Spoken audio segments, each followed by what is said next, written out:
ભાઈ શ્રી રાજુભાઈ સોલંકી અને બ્રિજરાજભાઈ સોલંકીના માર્ગદર્શન હેઠળ સર્વ જ્ઞાતિ સમૂહ લગ્ન 12મો યોજવામાં આવ્યો છે। છેલ્લા 12 વર્ષથી વીર માંધાતા કોળી સમાજ સંગઠન દ્વારા સમાજના છેવાડાના માણસને ઉપયોગી બનવાના ભાવથી, માનવતાના ભાવથી અને લોકોને ઉપયોગી બનાય, મદદરૂપ બનાય એવી લાગણીઓ સાથે આ સમૂહ લગ્ન યોજવામાં આવે છે। અને આજે વિશેષ ખુશીની બાબત એ છે કે આ પવિત્ર લગ્નના કાર્યક્રમમાં પંજાબના મુખ્યમંત્રી માનનીય ભગવંત માન સાહેબ અને દિલ્હીના પૂર્વ મુખ્યમંત્રી આમ આદમી પાર્ટીના રાષ્ટ્રીય અધ્યક્ષ અરવિંદ કેજરીવાલજી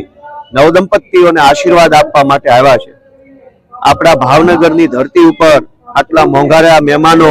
અતિથિ વિશેષ આવ્યા છે ત્યારે હું ખૂબ ખુશીની લાગણી અનુભવું છું અને આ 151 નવદંપતિઓને ભગવાન સુખી રાખે એવી પ્રાર્થના કરું છું અને વીર માંધાતા સંગઠનને ખૂબ ખૂબ શુભેચ્છા એટલા માટે પાઠવીશ કે માત્ર કોળી સમાજ નહીં,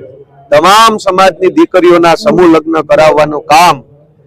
પ્રેરણાદાયક કામ આ માંધાતા સંગઠને જે ખભે લીધું છે એ ખરેખર બહુ સારી બાબત છે।